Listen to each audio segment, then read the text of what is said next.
सर्वज्ञः सुगतो बुद्धो धर्मराजस्तथागतः सम्मन्तभद्रो भगवान् मार्जिनो कजिज्जितः खड्भिगो दशबलो अद्वयवादी विनायकः मुनीन्द्रः श्रीघनः शास्तामुनिशाक्यमुनिस्तुयः सहशाक्यसिंहः सर्वार्थसिन्धः सौधोदानिस्वसः गौतमिर्वाक्बन्धुः मायादेवी सुतस्य ध्रुवधरं धुरन्धरं शीलराशिशुभाननं वयं वन्द्यामहे वन्द्यं भीमाम्बेडकरनायकम् साधु साधु साधु।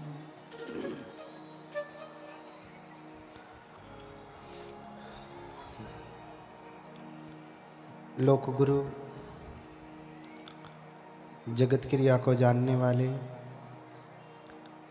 भगवान अरहत सम्यक संबुद्ध के कमलवत चरणों में कोटि कोटि नमन करता हूँ। तत्पश्चात धर्मराजा सम्राट अशोक, बोधिसत्व बाबा साहब, इनके प्रति हार्दिक कृतज्ञता ज्ञापित करते हुए नमन करता हूँ। यहाँ पे उपस्थित हमारे बंतेगण, सभी धर्म के प्रति श्रद्धावान उपासक उपासिकाएं,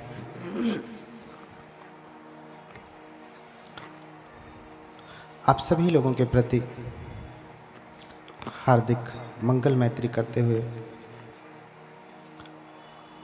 मंगल कामना करता हूँ। हर दिन जगह ज़्यादा होती फिर भी ऐसे ही बैठते हैं कि गर्मी लगे खूब। थोड़ा सा पीछे सरका जा सकता है, जगह तो बहुत है।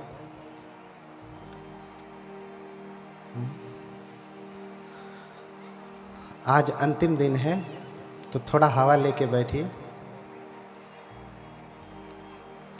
पहले ही नहीं जाना है, थोड़ा लंबे समय तक बैठना है।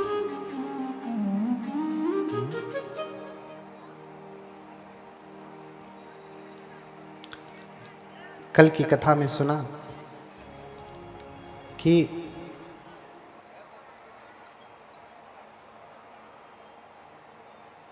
सिद्धार्थ गौतम गृह त्याग कर देते हैं।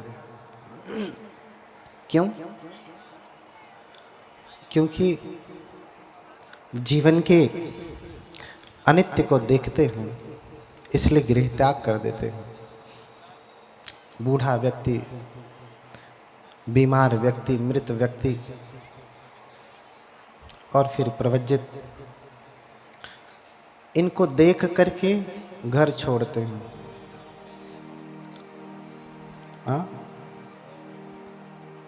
हम और आप घर छोड़ नहीं पाते, हमने छोड़ दिया। आप घर नहीं छोड़ पाते, क्यों? क्योंकि अनित्य भाव जगा नहीं और मैं मेरे का भाव छूटा नहीं। इसलिए इस उम्र तक भी घर छोड़ना कठिन हो जाता है। भाव भी नहीं आता कि कम से कम भाव आए। भाव तब आता है जब घर का भाव बिगड़ता है, तो मन करता अरे छोड़ ही दें घर। सिद्धार्थ गौतम सब समझते हैं कि पत्नी पुत्र ये कोई भी मेरा नहीं। बार बार मन में विचार आता है तो छन्न से कहते रहते हैं, गोपा मेरी है क्या। गोपा उनकी पत्नी यशोधरा, क्या गोपा मेरी है? गोपा मेरी है क्या? क्या गोपा मेरी है सच में? अभी पुत्र भी हो गया है। राहुल मेरा है क्या? हाँ, क्या गोपा मेरी है? राहुल मेरा है? मेरा मेरा कहता रहता। जब से जगा, जब से आंखें खुली तब से क्या क्या बोलते हैं? मेरा मेरा, मैं। मेरा मेरा कहता रहता, जीवन मेरा है क्या? है क्या? नहीं है ना। इसलिए सब कुछ समझ लिए कि न गोपा मेरी न राहुल मेरे न जीवन मेरा। और जब ज्ञान प्राप्त किए तो उन्होंने कहा भी कि पुत्र मथि धन मथि इति बालो विहन्यति अताहि अतनो नथि कुतो पुता कुतो धन। मेरा पुत्र मेरा धन मेरे आंति बंधु पति पत्नी भाई बंधु सब मेरे, लेकिन कोई मेरा नहीं। इतना तक कहते कि अताहि अतनो नथि, मेरा शरीर मेरा नहीं है क्या? नहीं। जैसे उस दिन मैंने बताया ना, आपका शरीर है तो आप कह दीजिए एवं में रूपं हो, तो मेरा रूप ऐसा हो जाए खूब सुंदर, हीरो जैसा हीरोइन जैसा। नहीं होता, क्योंकि मेरा तो मेरा कोई नहीं है। इसलिए घर छोड़ दिया और जाकर के तप करने लगे। गुरु ढूंढते हैं पहले तप के लिए। अलार कलाम उद्दक रामपुत्र,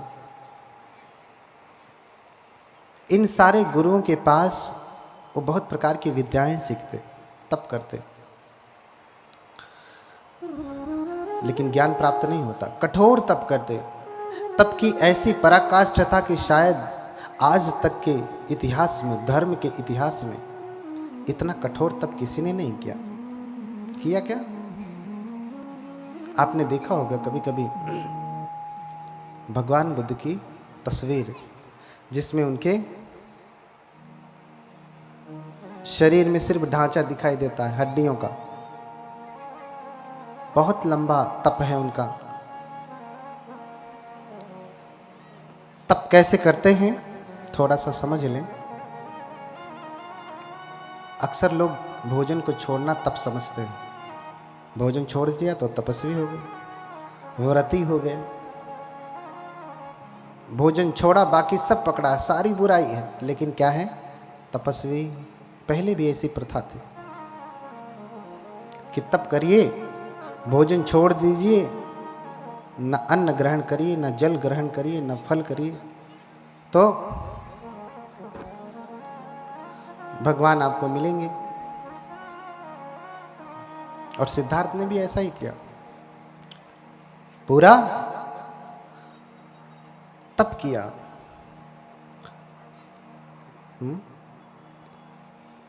6 वर्ष तक तप किया। और तप की प्रक्रिया क्या है, कैसे कैसे तप करते हैं, तो वर्णन मिलता है। विनीत विक्रम जी ने बड़ा सुंदर वर्णन किया है। कैसे तप करते? चक्र प्रथम महले ही हारा, रात दिवस मह कहीं बारा। कैसे तप करते? रात दिन में एक बार भोजन ग्रहण करते। चक्र अपर मह 2 दिन माही, एक ही बार तपोधर खाही। पहले रात दिन में एक बार भोजन करते, बहुत दिन तक किया।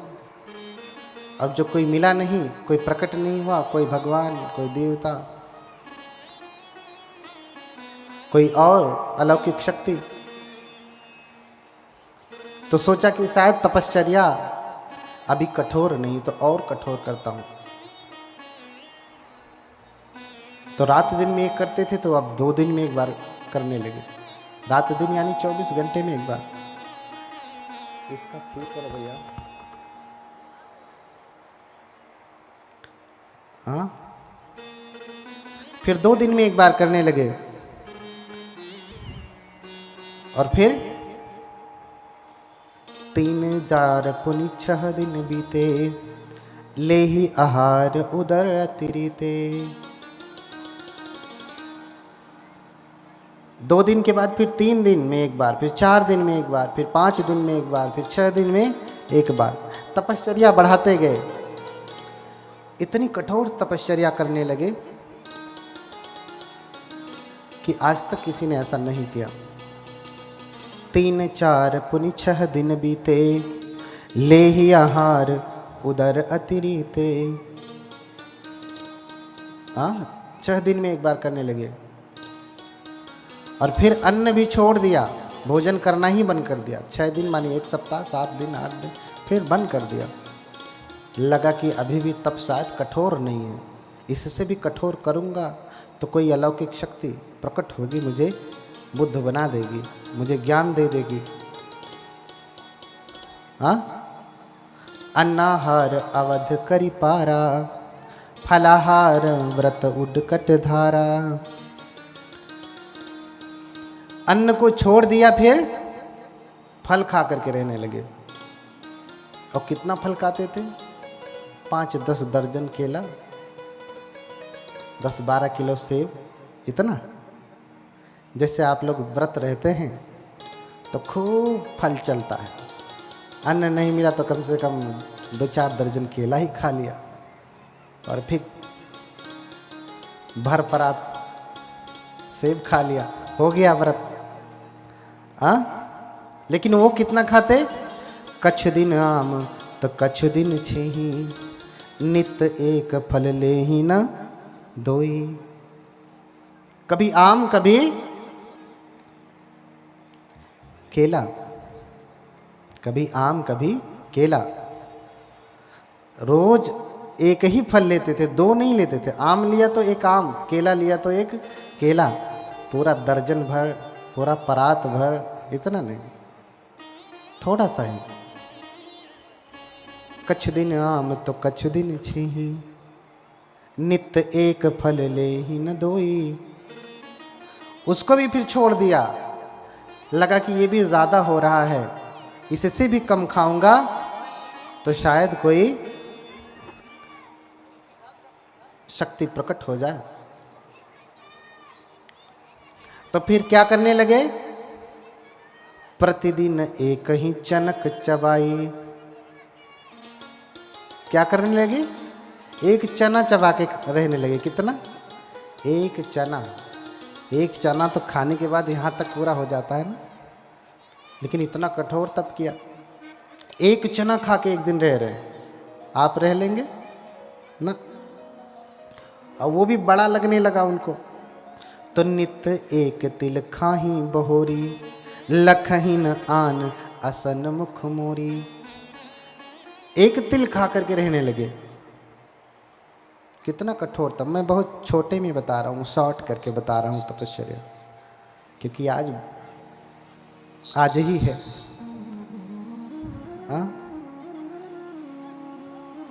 एक तिल खा के रहने लगे। अब बताइए, अब जब देखा कि ये भी शायद ज्यादा है, तो फिर पानी पी करके रहने लगे।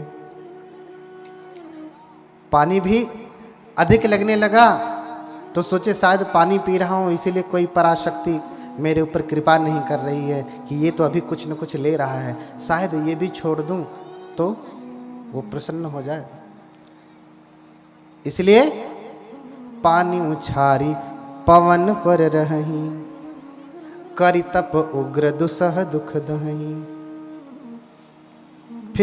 जल भी छोड़ दिया, पानी भी छोड़ दिया, पानी पीना बंद, सिर्फ हवा पी करके रहते थे। हवा, हाँ, 2-4 गिलास हवा पी लिया और रहते थे। आप कितना गिलास हवा पीते हैं? कितना लीटर, कितना किलो? हाँ, वो भी जितना आप पीते हैं उतना वो भी पी करके रहने लगे। हाँ, और जब तप कर रहे हैं तो उनके साथ 5 तपस्वी भी हैं। 5 तपस्वी, भद्दी, अस्सजी, कौंडिन्य, महानाम, वप्र। जो मैंने बताया 8 ब्राह्मण आए थे, उसमें एक कौंडिन्य है। वही कौंडिन्य है इन पंचवर्गीयों में। इन पंचवर्गीयों में वही कौंडिन्य है। अब कौंडिन्य सबसे सीनियर हो गए यहाँ पे 5 में। वहां सबसे जूनियर थे, यहाँ सबसे सीनियर हो गए, ज्येष्ठ हो गए। और जब सिद्धार्थ तप कर रहे हैं तो वो भी तप कर रहे थे। जब तक भोजन चला तब तक चले, जब तक फल चला तब तक चले, जब तक तिल खा करके रहे तब तक चले, और जब पानी पी करके रहे तब तक चले। पानी भी छोड़ दिया, हवा पी करके रहने लगे तो इनका संयम टूट गया। देखी विकट तप धीरज भंगा, पंच तपी छक छारे नि संगा। उनका धैर्य अब नहीं रहा। भैया हमसे नहीं होगा, अब तुम ही तप करो। जब ज्ञान प्राप्त होगा तो हमें बता देना। हाँ, तुम तप करो पाना तो हमें बता देना। हाँ, देखी विकट तप धीरज भंगा, पंच तपी छकी छारे नि संगा। तजहिन गौतम निज तप घोरा, अटल रहे संकल्प कठोरा। वो तो भाग लिए, लेकिन सिद्धार्थ भगौड़े थोड़ी ना कि भागेंगे। मैंने पहले ही बताया, घर छोड़ करके भाग करके कोई भगौड़ा होगा, बुद्ध नहीं हो सकता है। आपके घर में झगड़ा हो, झगड़ा छुड़ाने के लिए कहिए भैया मत झगड़ा करो, मैं यहीं घर छोड़ के चला जाता हूँ, सारी झंझट खत्म, अब मैं चला जाता हूँ। और जब घर छोड़ के चले गए तो चलो अच्छा मैं घर छोड़ के आया हूँ, प्रयास करता हूँ बुद्ध बन जाता हूँ। बुद्ध बन जाएंगे? नहीं, जब तक आपकी चेतना जन्म से ऐसी नहीं है, नहीं बन सकते। बुद्ध कोई भगौड़े नहीं है, सिद्धार्थ कोई भगौड़े नहीं है। तजहिन गौतम निज तप घोरा, अटल रहे संकल्प कठोरा। अपने संकल्प पर अटल रहे कि नहीं, चाहे कुछ हो जाए, चाहे कुछ हो जाए मैं तप छोड़ूंगा नहीं।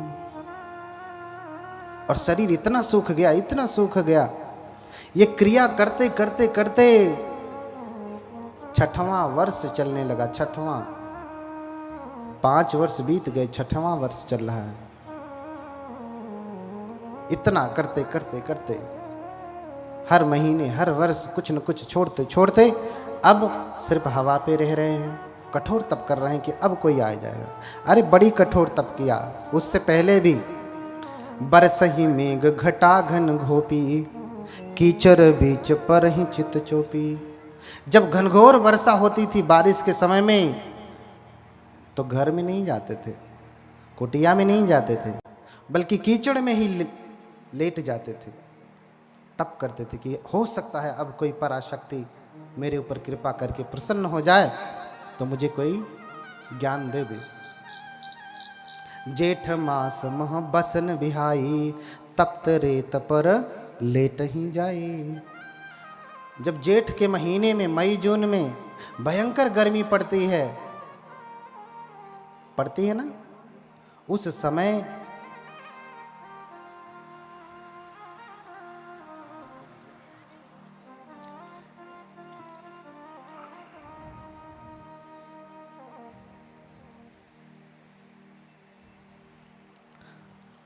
तो जब गर्मी का समय था, भयंकर गर्मी, उस भयंकर गर्मी में भयंकर तप रही रेत पे जाकर के लेटते थे। कि शरीर जब तपेगा तो हो सकता है कोई प्रसन्न हो जाए, लेकिन कोई प्रसन्न नहीं हुआ। बड़ी लंबी तपस्या, बड़ी लंबी तपस्या, लेकिन कोई प्रकट नहीं हुआ। तो शरीर सूख गया, सिर्फ रक्त मांस खर ताप सुखाने, हाड़ हाड़ सब देह लखाने। सब कुछ सूख गया, मांस सूख गई, रक्त सूख गया, जो कुछ भी था अंदर के अंग वो सब कुछ सूख गए। अब क्या बचा? सिर्फ हाड़, हड्डियां। हड्डियां पूरी एक एक आप गिन सकती हैं। जैसे कभी कभी कोई बच्चा कुपोषण का शिकार हो जाता तो उसकी हड्डियां गिन लेते हैं ना, बिल्कुल वो तो फिर भी ठीक होता है। उनकी दशा, उनकी स्थिति उससे भी बुरी हो गई तप करते करते, उससे भी बुरी हो गई, लेकिन फिर भी तप छोड़ नहीं रहे हैं, फिर भी तप नहीं छोड़ रहे हैं। एक दिन जाते हैं निरंजना नदी में स्नान करने के लिए और सोचते हैं कि मैं स्नान करके आऊंगा, फिर से तप प्रारंभ करूंगा। निरंजना नदी में जल बहुत कम है, धीरे धीरे ही बह रहा है। तो जैसे जल के ऊपर कोई पत्ती गिर जाए तो बहाव तेज हो या धीमा हो, पत्ती गिर गई तो पत्ती भी धीरे धीरे बहने लगती है। ये जैसे ही नदी में उतरते हैं, शरीर तो इनका क्या हो गया है? कंकाल। शरीर में शक्ति नहीं है। जैसे ही उतरते हैं, धीरे धीरे पानी के बहाव को भी रोक करके बाहर नहीं निकल पा रहे थे, बहते जा रहे थे जैसे कोई पत्ता पानी के ऊपर बहता हो।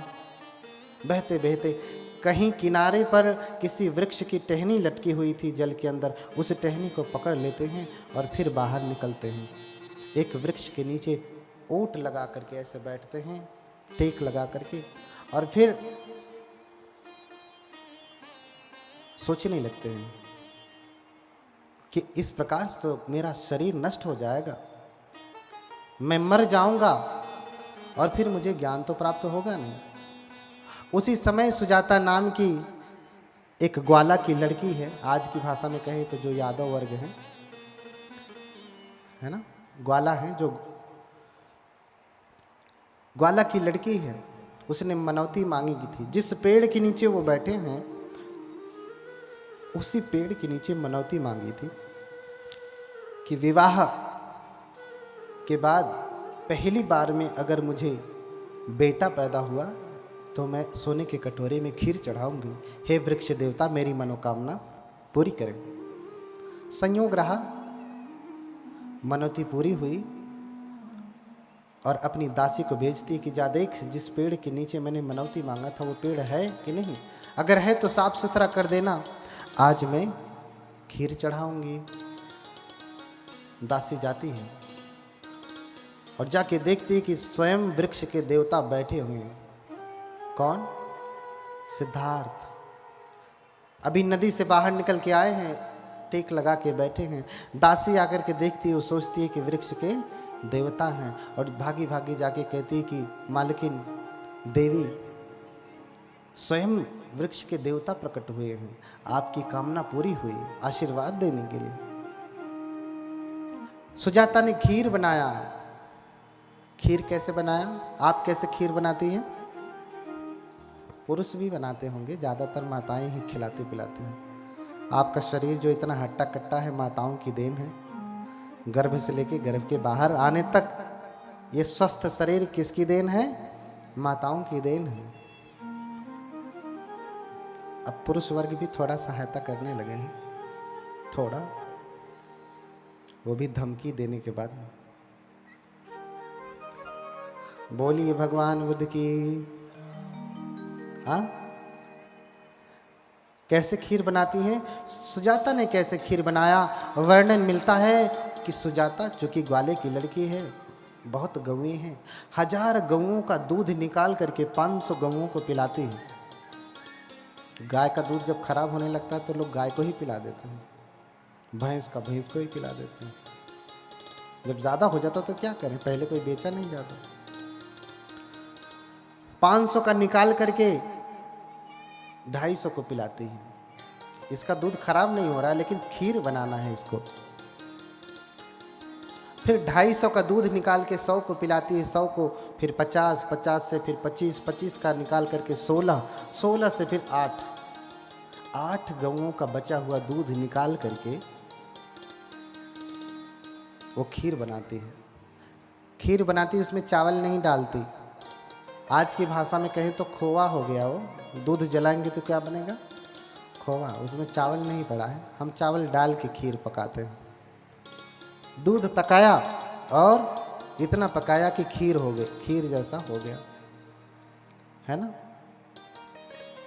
और 1 कटोरा खीर 1000 गऊओं के दूध की खीर पका करके वो बोधिसत्व को चढ़ाने के लिए जाती है।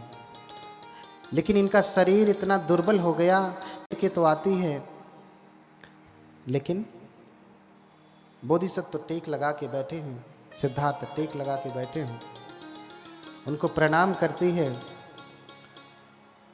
और कटोरा थमाने लगती, लेकिन शरीर में शक्ति नहीं है। तो हाथ तो कांपते कांपते आगे करते हैं, लेकिन कटोरा जैसे ही पकड़ते हैं हाथ कहाँ चला जाता? नीचे चला जाता, क्योंकि शरीर में शक्ति नहीं है। तो सुजाता भी धीरे से सामने कटोरा खीर से भरा हुआ रख देती और फिर प्रणाम करती। कनक कटोरही हाथ गहाई, सो सब गात गई मुस्काई। प्रसन्न होकर के उसने कटोरे को दे करके, दान करके प्रसन्न होकर के जाती है। अब बोधिसत्व तो सोचने लगते हैं कि इस प्रकार से तो मेरा शरीर ही नष्ट हो जाएगा, ऐसे तब करूंगा तो शरीर नष्ट हो जाएगा, फिर मुझे ज्ञान प्राप्त नहीं होगा। अच्छा हो कि मैं मध्यम मार्ग अपनाऊं, मध्यम मार्ग अपनाऊं, मैं ज्यादा भोजन न करूं, ज्यादा त्यागू नहीं। तो उस दिए हुए खीर को 49 कबल बनाते हैं। 49 कितना? 49 कबल निवाला, चूंकि सूखा है ना। अब दूध पकाने के बाद सूख गया, खोवा हो गया या खोया हो गया, जो भी आप कहते हैं, उसको 49 कबल बनाते हैं। क्योंकि हम लोगों में जब भोजन किया जाता तो नियम है कि कबल बना के, यानी ज़्यादा इधर उधर गिरे ना, ऐसा खाना खाना। हाँ, काट करके, जैसे कभी कभी होता ना, लोग निवाला बनाते हैं, आधा काटे और आधा खाए, ऐसा नियम नहीं है भिक्षुओं के लिए। न कबलावच्छेदकं भुंजी सामिति सिक्खा करनी। कबल को काट करके नहीं खाऊंगा, छोटा ही बनाया, पूरा खाना है, काट के नहीं खाना कि दाल चावल लपेटा रोटी से आधा काटा, ये कौन सा खाना? हाँ, न सिद्धाव कारकम, न जिह्वा निच्छारकम, न औगुंड कारकम, न औमोदित कारकम, न सिद्धाव कारकम। ये सब नियम बताया कि न गाल फुला करके, न चपर करके, न चपचुप कार्यकम भुंजी सामिति सिक्खा करनी। चप चप चप चप करके नहीं खाऊंगा, गाल फुला करके अवगुंड कारकम, मुंह फुला करके ऐसे करके भी नहीं खाऊंगा। ये बौद्धों का नियम है, और आज ये मॉडर्न एटिकेट मैनर में शामिल हो गया। ठीक है। समसूप व्यंजन भुंजी सामिति सिक्खा करनी, सपदान सूपम भुंजी सामिति सिक्खा करनी, है ना। सक्कचन पिंड पातन भुंजी सामिति सिक्खा करनी। हाँ, सत्कार पूर्वक भोजन लूंगा, समान रूप से लूंगा, न इतना उसमें दाल डाल दूंगा कि गीला हो जाए, दाल छर्रा भात भर्रा हो जाए, उतना ही डालूंगा कि चावल बंध जाए और खाना है। काट के नहीं खाऊंगा, चप चप करके नहीं खाऊंगा, गाल फुला के नहीं खाऊंगा, और न हथ ने लेहकंग बुंजी सामिति सिक्खा करनी। हाथ चाट के भी नहीं खाऊंगा, उंगलियां चाट के नहीं खाऊंगा। न पत्तनी लेहकंग बुंजी सामिति, पात्र को चाट करके, थाली को कुछ लोग खाते तो पात्र को चाट के भी नहीं खाऊंगा। चट्टन नहीं होना है, चाट करके खाना नहीं है।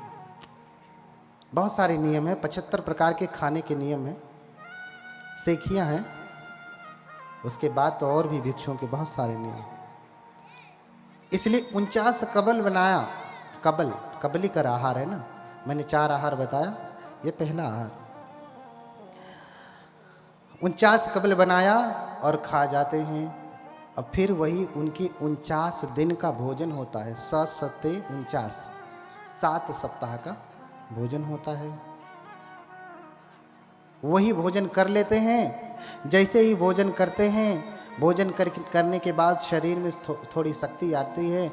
कटोरा लेकर के निरंजना के किनारे फिर जाते हैं और कटोरा ऐसे ही फेंकते हैं। कहते हैं मुझे ज्ञान प्राप्त होने वाला है। हाँ, यदि मैं बोधि परिवर्तितु पत्तम, यदि मुझे बोधि प्राप्त होने वाली है तो ये परिवर्तित हो जाए पात्र, अर्थात धारा के विपरीत दिशा में जाए। धारा इधर बह रही है तो पात्र किधर जाए? इधर जाए। और कहते हैं वहां से 7 कदम आगे गया और जा करके वहीं पात्र डूब गया नदी में। आगे गया, धारा के विपरीत दिशा में गया। क्यों? क्योंकि उन्हें बोधि प्राप्त होने वाली थी। और फिर सिद्धार्थ आ जाते हैं और फिर वृक्ष के नीचे, उसी पीपल के वृक्ष के नीचे, अभी बरगद के थे, अब पीपल के वृक्ष के नीचे आ जाते हैं और आसन लगा करके बैठना चाहते हैं कि अब मैं तप करूंगा। भोजन कर लिया हूं, शरीर में शक्ति आ गई। तो विचार करते हैं कि पूर्व के बुद्ध किस दिशा में मुख करके बैठते हैं। तो विचार किया तो पाया कि पूर्व दिशा में पूर्वाभिमुख हो करके सभी बुद्ध। ये आवाज़ थोड़ी साफ नहीं लग रही है, भारी भारी सी लग रही है, भाएं भाएं कर रही है। इसको बोलो ठीक करे। उसको समझ में नहीं आता क्या? 3 दिन से कर रहा है। हाँ,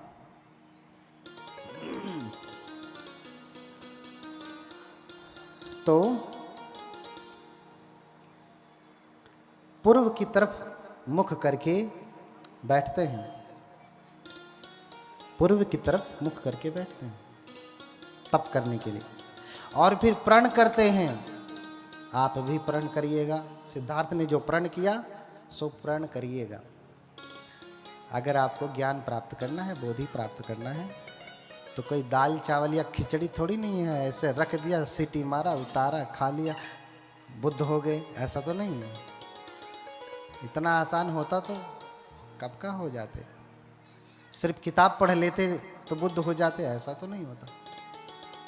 कोई बुद्ध किताब पढ़ के थोड़ी ना होता, ग्रंथ पढ़ के थोड़ी ना होता, जब तक तप न हो।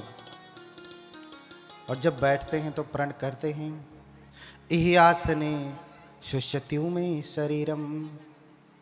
क्या प्रण करते हैं? इहि आसने शुष्यतु में शरीरम त्वगस्थि मनसं विलयं च यातु अप्राप्य बोधिं बहुकल्प दुर्लभा। क्या कहते हैं? इहि आसने शुष्यतु में शरीरम। इस आसन पे बैठ करके जो मैं तप करने जा रहा हूं, चाहे मेरा शरीर सूख क्यों ना जाए, चाहे मेरा शरीर सूख क्यों ना जाए, हड्डियां हड्डियां क्यों ना बचे, चाहे मैं मर क्यों ना जाऊं, इहि आसने शुष्यतु में शरीरम त्वगस्थि मनसं विलयं च यातु। त्वचा, अस्थियां, मज्जा, ये सब कुछ विलय को प्राप्त हो जाए, नष्ट क्यों ना हो जाए। अप्राप्य बोधिं बहुकल्प दुर्लभा न ह्यासनाद गात्रमिदं चलिष्यति। जो बोधि बहुत कल्पों तक के लिए दुर्लभ होती है। मैंने कल्प बताया था ना उस दिन, कितना लंबा होता है? कितना लंबा? बहुत लंबा बताया था। पर्वत की चोटी वाला बड़ा वाला डब्बा, याद आया कुछ? किसी को याद आया? सुन सुन करके इधर से आगे पाठ पीछे सपाट, बहुत लंबा बताया था ना, बहुत लंबा, वर्षों से गिना नहीं जा सकता। अप्राप्य बोधिं बहुकल्प दुर्लभा न ह्यासनात् गात्रमिदं चलिष्यति। जब तक मुझे वो बोधि प्राप्त न हो जाए, जो कल्पों तक में भी दुर्लभ है, प्राप्त करना आसान नहीं, तब तक मेरा यह शरीर हिलेगा भी नहीं। न ह्यासनात् गात्रमिदं चलिष्यति। मेरा शरीर हिलेगा भी नहीं। 6 साल तक किए और उनका शरीर हिला भी नहीं है। हाँ, अब आप देखिए, आप कितना देर तक हिलते नहीं हैं। मैं भी हूं यहीं पे, हाथ हिलेगा, हाथ वाथ हिलाइए। सारा काम तो यहां से नीचे का है। बैठिए,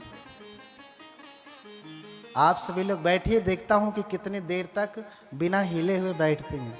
जितना आप कर ले जाएंगी उतना आपका तप पूरा हुआ, उतना माइनस हो जाएगा आपके तप में से। उतना माइनस कर दिया जाएगा, कम कर दिया जाएगा, इतना ही करना बचा तब। तो प्रण किया कि इस स्थान पर बैठे बैठे सूख क्यों न जाए शरीर, मैं मर क्यों न जाऊं, लेकिन बिना दुर्लभ बोधि को प्राप्त किए हुए मेरा शरीर हिलेगा भी नहीं। और फिर तप में लीन हो जाते।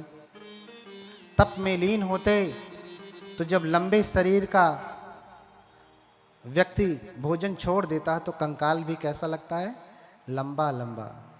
हम बैठे हैं पूरे। और दूसरा, जब अधिक दिनों तक भोजन न करिए, अभी आप रात भर भोजन न करिए तो सुबह में भोजन करेंगे, पूरा 24 घंटे भोजन न करिए, तो फिर जब भोजन करेंगे तो शरीर में कोई संवेदना होती है? होती है कि नहीं? आपको खुद ही पता चलने लगेगा कि जो निवाला आप निगल रहे, इधर से होते हुए यहाँ से यहाँ से यहाँ से यहाँ से यहाँ जा रहा हूँ, वहाँ से नीचे जा रहा है, ऐसे ऐसे ऐसे करते हुए पूरा पता चलेगा ना। और जिसने वर्षों से भोजन त्यागा है, वो जब भोजन करेगा तो क्या होगा, पूरा पता चल जाएगा, एकदम लगेगा कि रखा है, पूरी संवेदना पूरी पता चलेगी, पूरी संवेदना पता चलेगी। हुआ ही ऐसे, साधना करने के लिए बैठे तो कुछ साधना अलग से समझ में नहीं आई, लेकिन भोजन किया है इतने दिनों के बाद तो शरीर उनका खुद ही संवेदना देने लगा, बताने लगा कि तुम्हारे शरीर में विशेष प्रकार की संवेदनाएं हो रही हैं। और फिर उन्हीं संवेदनाओं को देखते देखते विपश्यना में चले गए। हाँ, उन्हीं संवेदनाओं को देखते देखते विपश्यना में चले गए। विपश्यना बौद्धों की बहुत महत्वपूर्ण साधना है, उसी के द्वारा ही मुक्ति होती है। भगवान ने 40 प्रकार की साधना बताई है, उसमें से एक साधना विपश्यना ही है। 40 में से कोई एक आपने कर लिया तो आपको मुक्ति है। इस समय बहुत प्रचलित साधना विपश्यना है, बहुत प्रचलित साधना विपश्यना है। अब संवेदनाओं को देखते देखते देखते देखते 7 सप्ताह में उनको ज्ञान प्राप्त हो गया, बुद्ध हो गए।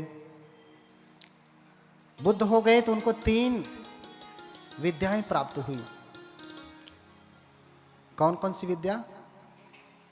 आसवक्खय, पुब्बे निवासानुसति, चतुप्पपाद ज्ञान। अर्थात क्या कर्म करने से व्यक्ति क्या जन्म पाता है, किन कर्मों की वजह से व्यक्ति क्या दुख पा रहा है, उसका ज्ञान प्राप्त होता है। और पिछला क्या जन्म था उसे भी व्यक्ति देख पाता है। और तीसरा जो सबसे महत्वपूर्ण है, जो बुद्धों को ही प्राप्त होता है, अन्य किसी तपस्वी को प्राप्त नहीं होता, यही उन्हें बुद्ध बनाता है, वो है आसवक्खय। अर्थात अपने मन के विकारों को दूर करने का ज्ञान। बाकी किसी भी व्यक्ति के पास, किसी भी लोग, किसी अन्य सन्यासी या योगी के पास ये ज्ञान नहीं है जो बुद्ध के पास है। किसी भी भगवान या अन्य जिनको जिनको भी बहुत सारे लोग मानते हैं, उनके पास ये ज्ञान नहीं है, वो ज्ञान नहीं है। क्योंकि उस ज्ञान को प्राप्त करते ही व्यक्ति बुद्ध हो जाता है, बुद्धत्व को प्राप्त कर लेता है कि आश्रमों को नष्ट कैसे किया जाए, और ये साधना के द्वारा ही होता है। उपदेश तो आपको सिर्फ उबालने के लिए है। उपदेश क्या है? आपको उबालने के लिए है, आपके भीतर संवेदना, संवेग पैदा करने के लिए है कि नहीं, आज मैं घर छोड़ दूंगा, इससे अधिक नहीं। उपदेश सुन करके फिर अगर आप तप में लगते हैं, साधना में लगते हैं, तो आपका जीवन बहुत ही सार्थक होता है। फिर भी सार्थक है, उससे पहले भी सार्थक है, लेकिन और भी अगर आप तप करेंगे तो पूरा सार्थक हो जाएगा उसमें, किंतु परंतु कुछ भी नहीं रहेगा। अब समस्त बोधि को प्राप्त करके जो है वो बुद्ध हो गए। बैठे बैठे ही उनको अनुलोम विलोम का ज्ञान प्राप्त हुआ। प्रतीत समुत्पाद जान गए। अविद्या पच्चया संखारा, संखार पच्चया विज्ञानम, विज्ञान पच्चया नाम रूपम। कि कैसे व्यक्ति बार बार इस भव चक्र में पड़ता है। अविद्या के कारण संस्कार बनते हैं। अज्ञान है तो संस्कार बनेगा, ज्ञान है तो भी संस्कार बनेगा, लेकिन समाधि है तो संस्कार नहीं बनेगा। ज्ञान है तो व्यक्ति कुशल कर्म करेगा, कुशल संस्कार बनेगा। अज्ञान है तो अकुशल कर्म करेगा, नादानी वाला काम करेगा तो भी संस्कार बनेगा। अरे आग तो आग होती है, चाहे अच्छी लकड़ी की हो चाहे सड़ी लकड़ी की हो। आग तो आग है, दोनों जलाने वाली है ना। आग तो आग है।